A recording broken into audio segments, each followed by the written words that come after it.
cooperatives as a formal entity might have emerged in the 1800s, but cooperation as a part of how society organizes itself is as old as human beings. The saying, it's a dog-eat-dog world, and it's all about just competition and survival of the fittest, that is not true. There's a lot of cooperation, symbiosis, altruism that exists that so many species and the ecology depend on. Hey everyone, it's Hildy, and this is the Creating the Future podcast. I'm glad you've joined us here today. This is a place for us to explore what really creates social change. And in today's world, there's perhaps no more important question we can be asking. What will actually create the healthy, joyful future we all want to live in? I'm so happy that Emily Kawano joined us for the podcast today. Emily is a founder and co-coordinator of the U.S. Solidarity Economy Network, where they're focused on creating a just and sustainable future for all of us. She's also the co-director of the Wellspring Cooperative in Springfield, Massachusetts, where they're working to create a network of worker-owned companies in marginalized neighborhoods, providing employment and wealth creation opportunities for low-income residents of the city. Given the economic uncertainty of these current times and the massive economic disparity under which we're all operating, talking to Emily inspires me to imagine a more humane economic system. And so it is my joy to welcome Emily to the podcast today.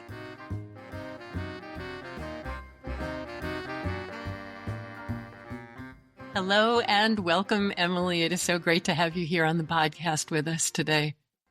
It's a pleasure to be here. Thanks for having me. Oh, absolutely. Could you share a little bit with our listeners about your story? What is it that led you to be so passionate about the work that you're doing? That's a great question. I grew up in a family that was definitely aware of and concerned about social issues and social justice. So we had lots of those kind of conversations growing up. I also went to a Quaker school where social justice issues were very much front and center.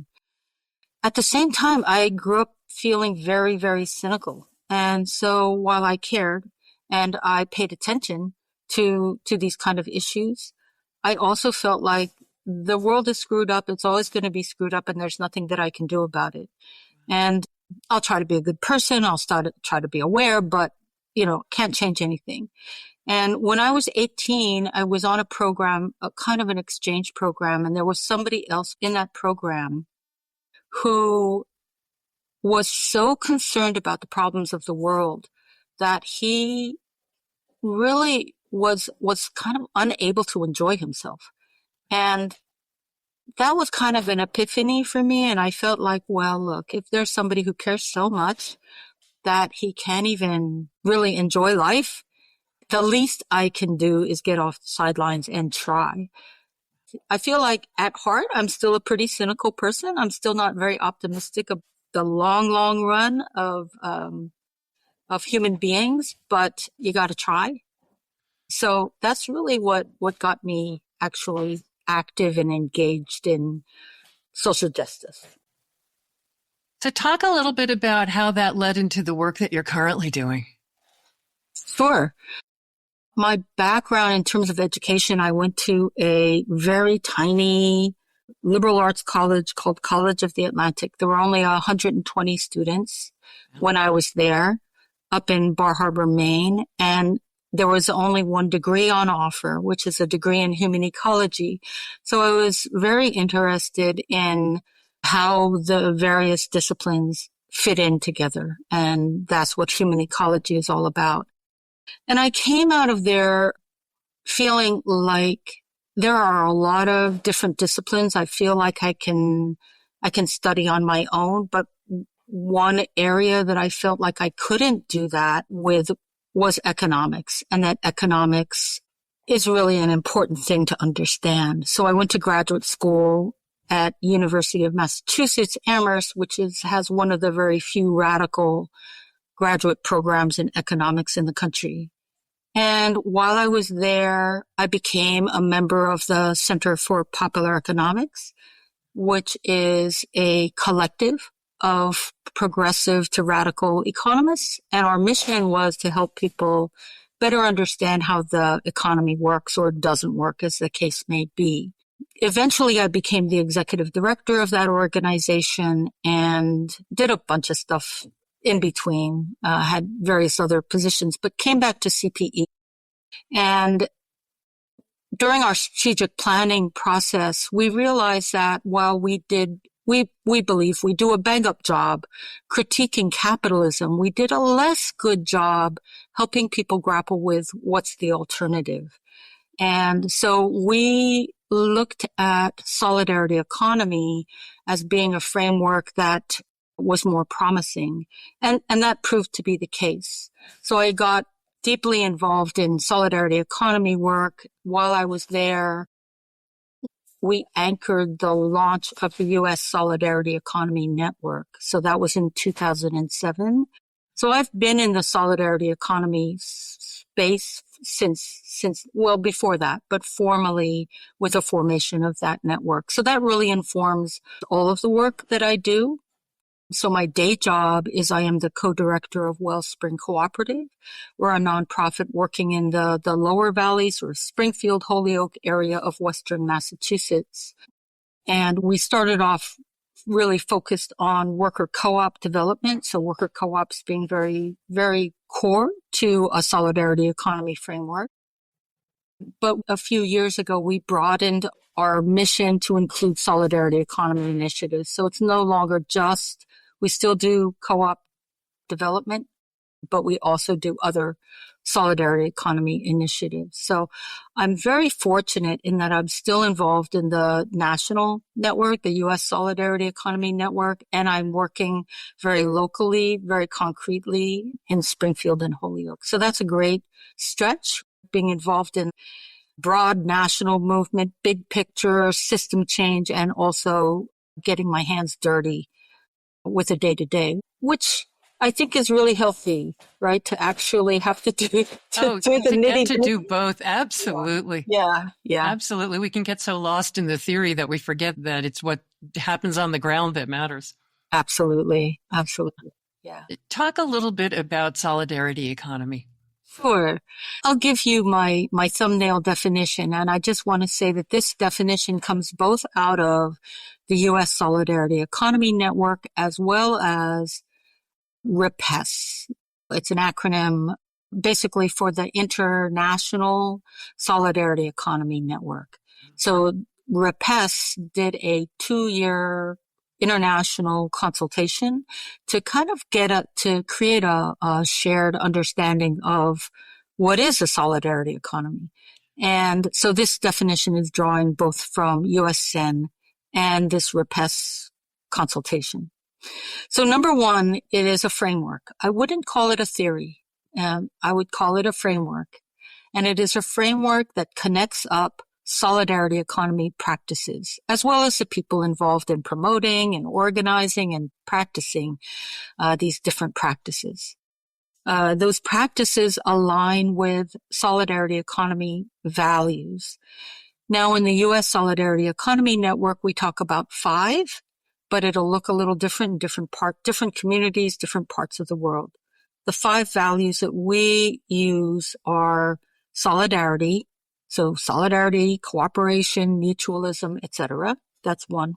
The second one is participatory democracy. So not only just voting once every maybe 4 years, but democracy in the workplace. So that's why we believe that worker ownership is the only way to bake in that ownership and control in the workplace, but also democracy in your communities. We support things like participatory budgeting, where communities have some say over how municipal budgets are allocated. So that's democracy. We talk about equity in all dimensions. So very much anti-oppression, whether it's race or class or gender. So in all dimensions. We talk about sustainability being a value. Probably don't have to explain that. The last value that we talk about is pluralism. And what that means is not a one-size-fits-all model. We believe that there are many paths to that more just, sustainable, democratic, equitable world. There are many paths. None of us has the whole truth or the right strategy model. Solidarity economy, therefore, is a very big tent. There are many tendencies. There are many different frameworks that fit under this broad, big tent of the solidarity economy. And in part, what the solidarity economy serves as is a way to bring them together and saying we're all pulling in the same direction. We might vehemently disagree about, do we need a completely planned economy, or can markets be tamed and used, or these kind of things could be passionately debated. But rather than attack each other, let's recognize we're all pulling in the same direction, and however we can support each other, and let's let the experiments happen. And different things might work in different places and at different times, depending on the culture and the political, economic, historical moment, et cetera, et cetera, et cetera. So that pluralism thing is very important. So within the boundaries of solidarity economy and that value system, if you can buy into that, happy to say, yeah, sure, we would certainly embrace you as part of solidarity economy. The very last thing that I would say about solidarity economy is that all of this articulates a post-capitalist world. If you're working within a solidarity economy framework, there has to be buy-in on that. Some people believe that we can get to that better world by reforming capitalism. And that's a position. I'm not going to throw stones. I don't agree. But if that's your position, then solidarity economy is not your space. We are very much committed, various reasons why we believe that some fundamental laws of motion and a logic of capitalism will never get us there, ever. So that's a really fundamental core thing about solidarity economy. Thank you for that description. I can almost picture it as you're talking about it. Yeah, and let me just say that it is also a global movement. I mentioned RIPESS, but just some other indications. The UN has a task force on the solidarity economy. Wow. They recently issued a proclamation in support of solidarity economy. The International Labor Organization runs an annual Solidarity Economy Academy. The Solidarity Economy has been enshrined in 2 constitutions, Bolivia and Ecuador. Wow. And there are maybe a dozen countries that have national solidarity economy policy frameworks, which means that all across the board, all the departments should be supporting solidarity economy. So there's really a lot there. It sounds like, well, it leads me directly into the question at the core of the podcast here, which is, what is it that actually creates change? And it really sounds like so much of what this is about, what solidarity economy is about, is really about some of the factors that create change. When you see change happening, what do you see undergirding that change? What is it that actually helps to create change, those factors? One big factor is just this very particular historic moment that we're in of convergent crises, right? We just, got over the pandemic, face a possibility of more pandemics, how that shut down the global economy. There were all kinds of supply chain breakdowns. Things just ground to a halt. Businesses had to close. That was a real shock to the system and very alarming, and we should be prepared for that to happen again. Climate change, and actually beyond climate, the whole environmental deterioration and species extinction and the Anthropocene, the 6th great extinction, the last one being what wiped out the dinosaur. We also are seeing like this incredible political and social schism, like this polarization, extreme polarization. We see this, I used to say, slide towards fascism. I mean, to me, I really think we're in the thick of it. I mean, the moves that this administration is making, replacing all kinds of military personnel, replacing anybody who disagrees, banning the AP, shutting down freedom of the press, stripping all these government departments. This is all creating a creature, the entire government just being loyal. Right. And that is a really scary, really alarming thing. And at the same time, there's just growing inequality.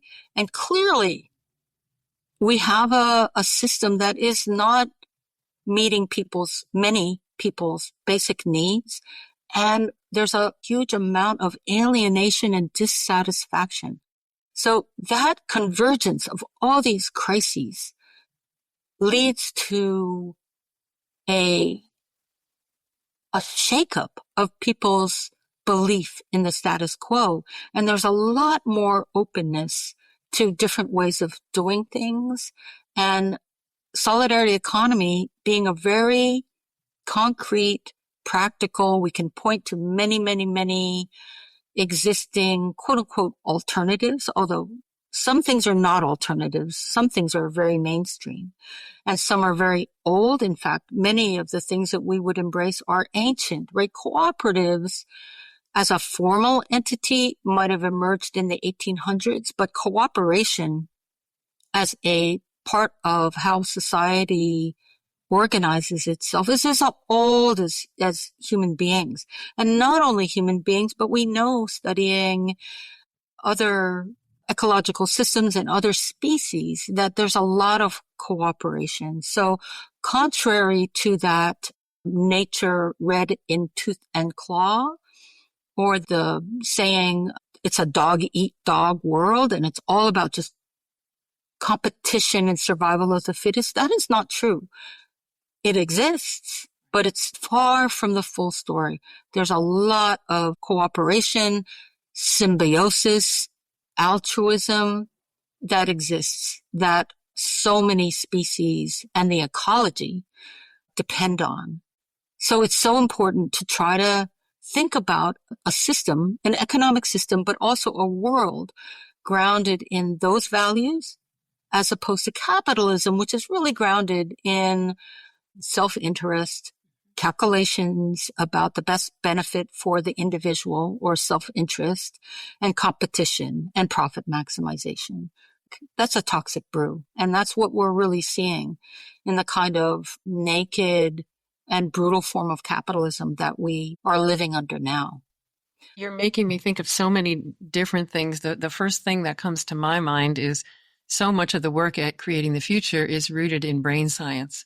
And we're so used to hearing about the fact that our first reaction sometimes is that fear reaction and that it can take over. And that's in that reactive part of the brain. But the other part that's in the reactive part of the brain is cooperation, is compassion, is connection. They've done studies where they go into a preschool, even just a daycare with toddlers. And what they find is that if one of the babies starts crying, the rest of them all start crying. It's not that they're in pain. It's that we are wired to connect to each other.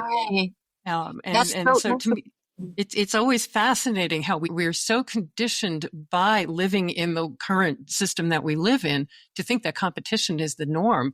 And we're actually hardwired to connect to each other. Yeah, that's a great point. It's in that reactive part of the brain, the part of the brain that has no language, the part that's reflexive. Right. It's why when we're watching a movie, we feel what the person on the screen is feeling. We cry when we watch a movie, and all of that is actually hardwired into that part of the brain that connects us. And it's a mammal thing. So as you mentioned, it's not just humans, it's all of us animals, at least in mammals. Yeah, absolutely. So solidarity economy is all about recognizing, yes, there are those other aspects. As an economist, we talk about the central character that the theory is built around. Because the economy is a story. It's a social creation. And so we have this guy, literally guy, Homo economicus, economic man. And economic man is defined as being calculating, rational, self-interested, and always trying to get the biggest bang for their buck. And that is building out from that assumption of who we are as human beings. What is human nature? That drives like the logic of the invisible hand, and how if everybody acts in their own self-interest, everything's going to equilibrate to the best possible outcome, highest benefit for everybody. I mean, we can see how flawed that analysis is, but that's the underpinning of capitalism. And so from the very get-go, as we're building a different economic system and world, society, and a different culture, we have to accept that there is a homo economicus. I believe that's true. But there's also this other side of us that, despite trying to be taught about self-interest and competition, it still is there. It's love, it's cooperation, it's mutualism, it's altruism, it's compassion, and trying to lift up our better angels and building an economy around that is what solidarity economy is all about. We often talk about the fact that individuals will go where systems lead them. And the systems lead us to think that competition is reality. One of the observations that I've always made is that we humans only compete when we are forced to, that our natural inclination is to work together. And seen through that lens, you just notice how often competition arises because it is forced upon us. Yeah, I think that's true. I mean, I will say at the same time, I think we have to relearn the dynamics of cooperation. We really need to be able to communicate well. So I do a lot of the training with our co-ops, and the success of the co-ops. I mean, one in particular, our greenhouse, I've been very involved in many aspects, including the training. And half the challenge has been technical stuff, how to grow, the technology that we need, getting the balance of this, that, and the other, all that kind of stuff. But half the challenge has been people, and really building that culture. So that's a really important piece in all kind of aspects of solidarity economy, whether it's a community land trust or social currencies or participatory budgeting or worker co-op or a food co-op or a housing co-op. I mean, if we believe that everybody should have a voice and we have collective governance, then learning how to govern collectively is challenging for us in our society. It's something that we've lost from a lot of the traditional forms of organizing our societies. Almost all societies, once upon a time, were governed more like that. And we have to really work at it now. It's really fascinating as I'm thinking about all of the convergent crises that you talked about. We really are at a point where we know we need something different. Mm-hmm. And in many cases, it's because we don't have something different to go to. Mm-hmm. Yeah. And so much of what you're talking about is developing a different way of being. It really isn't just about the economy. We think about business. We think about money.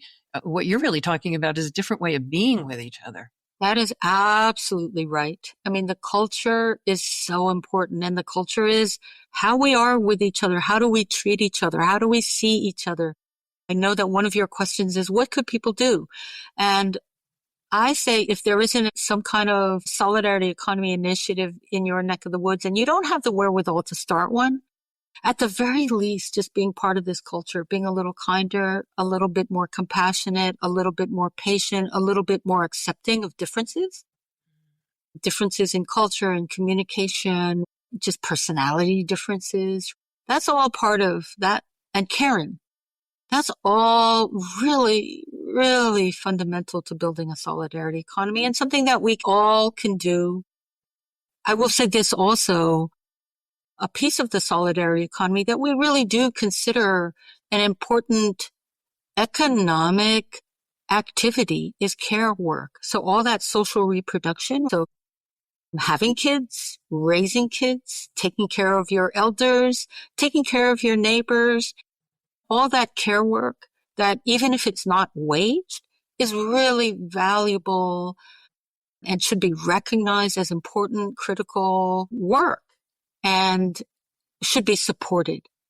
through policy and with funding as well, like for childcare should be supported. So yeah, it is all about creating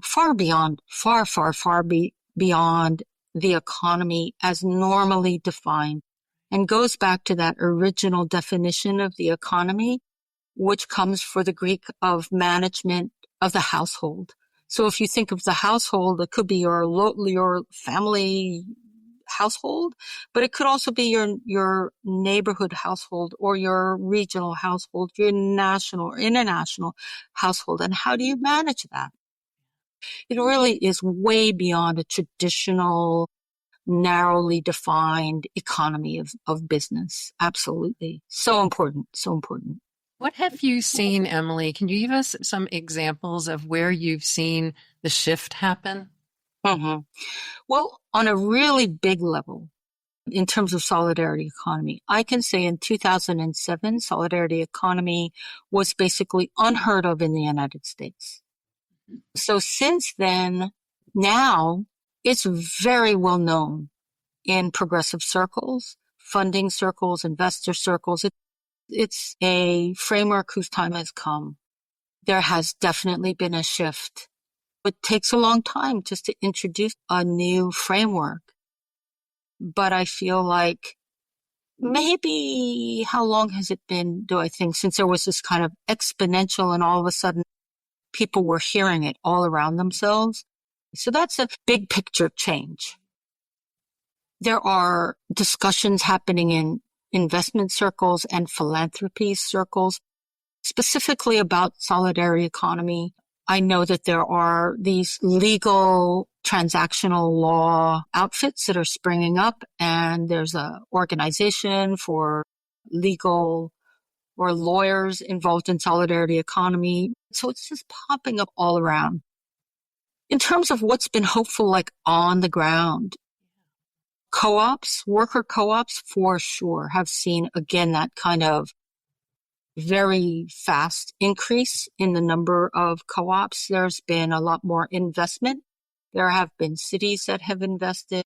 In Massachusetts, we were able to establish the Massachusetts Center for Employee Ownership that does support cooperative development, as well as ESOPs, employee stock ownership plans. Are these starting out as co-ops or worker-owned, or are they evolving? They were the standard norm that we're used to and are shifting because of their desire to do so. What are you seeing more of? I think there are more startup co-ops than there are what we call either conversions or transition. So a conversion from basically a capitalist form of business. You have the owner and then you have workers. And if the owner is willing to sell the business to the workers, then that's a conversion, right? It converts into a co-op. So I would say a lot of the conversions are very impactful because you're taking a company, hopefully, that's very successful. The workers know what they're doing already. They've got it down. And then they're finding the wherewithal to buy out the owner. Often it's an owner who's heading towards retirement and they want to do right by their workers. And they also want to leave a legacy. They don't want to see the business go under, which is what happens with a lot of businesses where the owner is aging out. A lot of owners have unrealistic ideas about how easy and how much they can sell their business for. So it's a legacy protection. There are some tax benefits. And they're also doing right by their workers if the workers are interested in this. So those can be really impactful in terms of the number of workers and also just they know what they're doing already. And startups, whether it's a co-op or whether it's a traditional business, startups are hard. Startups are hard no matter what. No matter what. I mean, the failure rate in the first 5 years is something like, depending on the study, 75, 80%. Huge percentage of them fail. So conversions are very, very promising. And we talk about the silver tsunami, which means that a whole lot of small business owners, they're boomer generation and they're approaching retirement. And a lot of them do not have a succession plan. And so at least being able to offer the model of selling to your workers is something that has gotten a lot of attention, and resources are being put in that direction. So that's all very hopeful and inspiring. Also, community land trusts are seeing a really big uptick. So maybe for your listeners that aren't familiar with what is a community land trust, I'll do my best to provide a thumbnail. The community land trust takes the land and puts it into a trust. The trust holds it in perpetuity forever for the benefit of the community. The benefit could be affordable housing, and that is the most common way in which a community land trust works, is for affordable housing. But it is sometimes used for regenerative agriculture. And some community land trusts also have some commercial properties as well.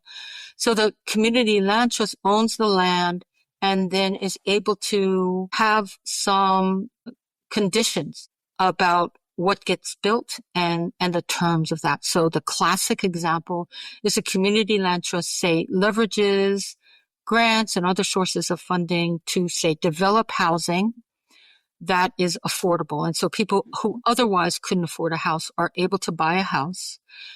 But in exchange for that below market rate, they agree if they leave, they are not able to sell it at market rates. So if the housing market has appreciated and the market rate is twice as much, they can't do that. There's a formula where you can recapture your investment and you can capture some equity, some of that built equity, but you can make a killing, and that is to preserve the affordability. That's why it preserves it as permanently affordable.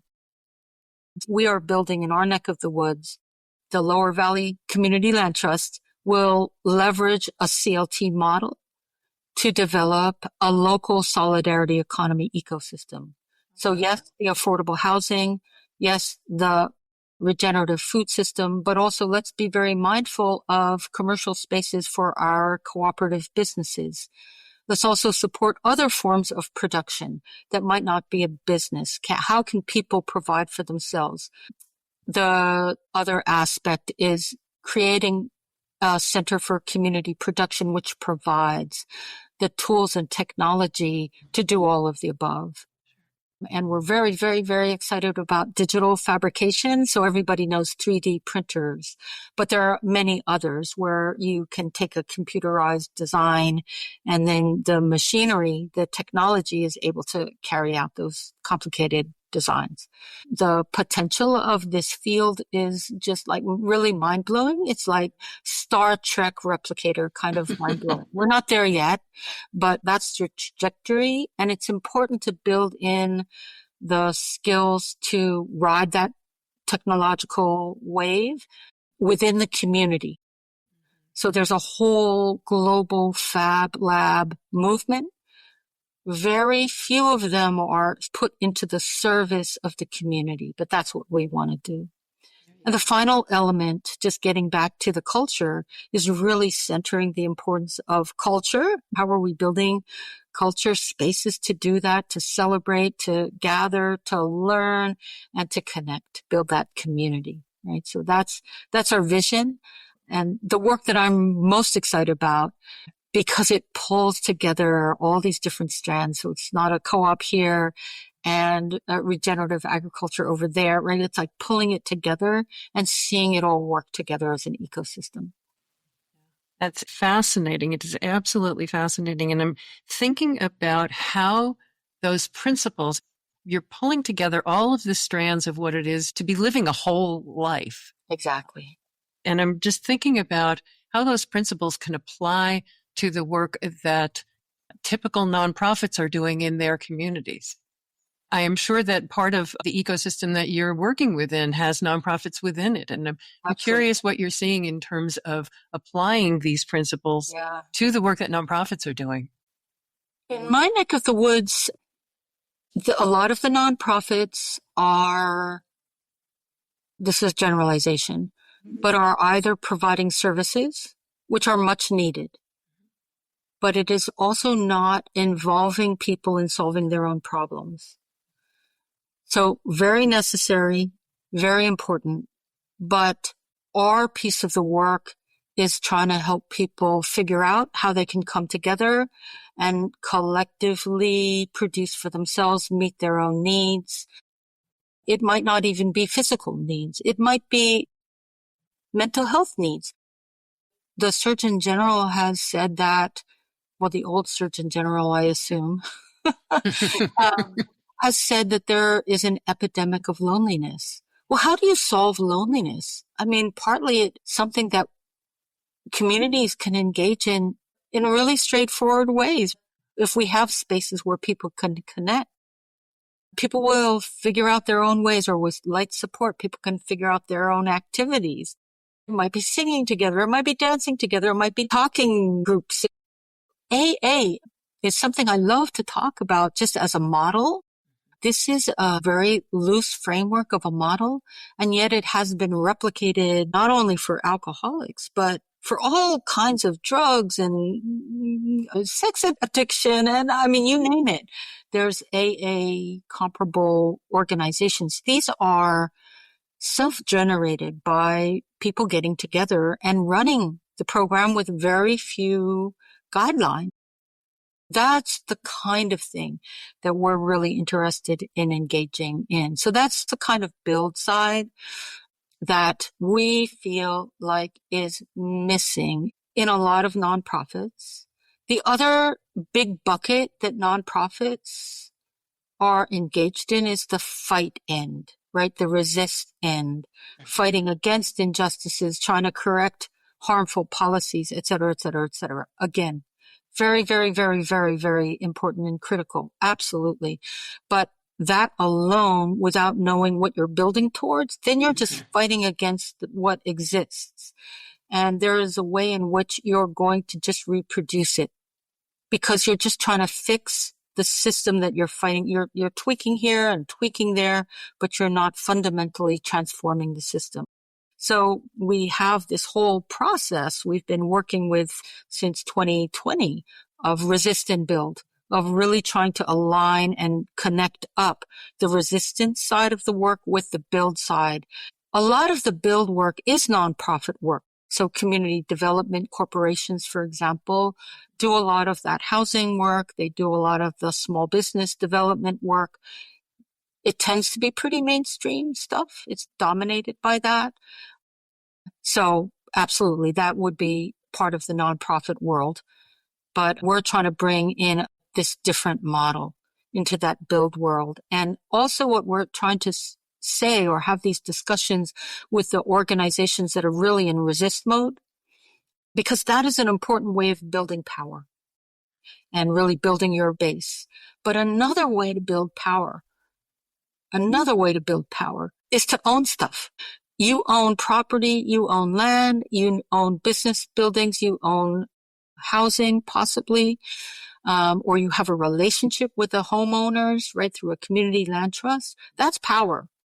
So there are plenty of examples. I mean, a good one is the Dudley Street Neighborhood Initiative in Boston, which used eminent domain to gain ownership of, I don't remember how many blocks. It's quite a large area. They always have a seat at the table of economic development and community development. They always have a seat at the table. And they're not inserting themselves, but they own like this sizable amount of land right in the heart of the city. They have a relationship with the community, and they always have a seat at the table. So it's another way of building power. I think both are really important, and we shouldn't be fighting about this way or that way. They're complementary. Yeah. I mean, some folks have to work within the system in order to build the new system. Mm-hmm. And we always see it as a continuum. It's not an either or of eliminating the problem versus aiming at what we do want. We can't have the world we do want unless we eliminate the problem. Mm-hmm. But it's not just fixating on, as you say, fighting against the thing that we don't want. It's not just staying in that, but it's understanding that we're fighting against this so that we can have the world that we do want. Exactly. I mean, being in left progressive social movements for a long time, I often hear people say, we just don't know what we want. We don't have a vision. or we don't have a unified vision. I think it's true we don't have a unified vision, but I think we have a vision. I think the problem comes in wanting the unified vision, the one true path. I don't think we'll ever get that there. And that's where you get sectarianism and division and splits and splits and splits and the fratricide in the social movements. I often provide this metaphor, and it'll give you a sense of what I mean by we're not cohered yet. So the metaphor is about a caterpillar who, when it spins its chrysalis, its body breaks down into this nutrient-rich goop. And in that goop are these things called imaginal cells. And they have a different imagination, a different vision of what it could be. And it's such a different vision that it is, in fact, attacked by the vestiges of the immune system of the caterpillar. And they're killed. But some survive, and they start to recognize each other as having common cause, common vision. They start finding each other and clumping. And as they clump, they become more able to fend off the attacks of the immune system.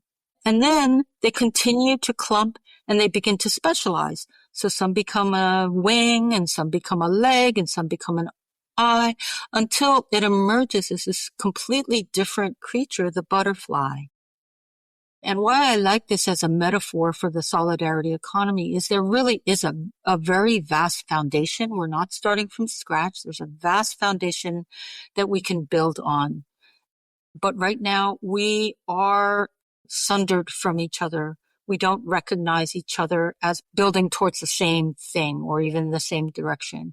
And so you have a co-op here, you have a credit union over there, you have a mutual insurance company over there, you have participatory budgeting over there, and they're all working really hard, doing wonderful work in their own silo. And part of solidarity economy is also bringing these different pieces to recognize that we're all pulling in the same direction.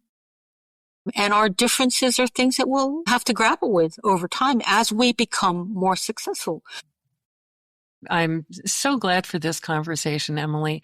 I'm wondering, as we're wrapping up here, if there is anything in particular you think that our listeners can do, something tangible that they can do right now that can start moving towards more of that. And I just love that word solidarity between us humans. And how we be together. Is there anything that you would suggest that folks can take action on right now? Well, I think I already covered just what you could do on a personal level with your family, your friends, your community, being a little kinder, a little bit more compassionate, a little bit more maybe open-minded, allowing for differences and not villainizing people, even though you might have some pretty strong disagreements. So that's all part of it. Other really concrete things. Most areas, there are credit unions. Credit unions, by definition, are a form of a financial cooperative. Join a credit union. Even if they kind of look pretty traditional, they might just look like a bank, but they are owned by their depositors. And collectively also, hopefully we can push those credit unions to maybe returning to a little bit more of their radical roots. Maybe there are other things like maybe there's a food co-op in your neighborhood. That's a possibility. If there are cooperative businesses, invest in those. If there's nothing in your neck of the woods, if you have a few spare dollars, there are various kinds of funds that invest in a solidarity economy and co-ops in particular. So that's always something you could do. You can invest. You could donate. And then there's a lot of just mutual aid stuff. A lot of that stuff we just do naturally. We help other people out, right? And so to the extent that we can build that muscle and maybe institutionalize it a little bit so that it's not just a one-on-one, I know so-and-so, I'm going to help them out because they're in trouble. There's lots of things, lots of mutual aid systems. There's offers and needs. There's time trade, lots of platforms to help with various kinds of connections. These are relatively easy things. We did such a simple little event at a shared use commercial kitchen, and we did a thing swap. And the invitation was just bring whatever no longer serves you and take whatever you need. And it was a beautiful event. We had so many people come and donate tons and tons of stuff, really some nice stuff. And then people were just so thrilled, like, oh, really? I can just take this for free. People came in off the street. So that's just building that sense of we do have a lot of abundance. A lot of us have things that we no longer need. And then there are other people that may well really, really need and appreciate those things. So these are kind of simple things that you could do. You're making me think that's the kind of thing that you could do in your neighborhood, doing that thing swap. Exactly. We talk at Creating the Future, we talk so much about the term collective enoughness, that together we have everything we need. And that's really what the solidarity economy is all about. I'm so grateful for you taking the time with us today, Emily. Thank you so much for being with us today. Of course, my pleasure. It was great to talk. Thank you for inviting me. I'm so grateful to Emily for sharing her observations and experience with us. We're living in what many are talking about as end-stage capitalism, where everything that is harmful about capitalism is coming to a head.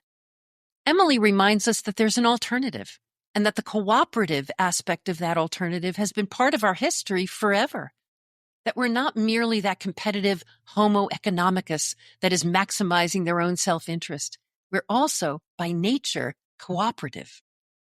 The principles of the solidarity economy are principles that have meaning for the vast majority of us. Cooperation, participation, sustainability, equity. It's not just about the money and finance. It's about how we be with each other, how we manage the collective household that is our planet. You can learn more about Emily's work at the podcast page for this episode. And of course, if this episode got you thinking, we hope you'll share this podcast with your friends and colleagues and subscribe wherever you get your podcasts. And as always, you can learn more about Creating the Future's work at creatingthefuture.org. Thank you for being with us today and for wanting to create a better future for our world. We'll see you next time here at Creating the Future.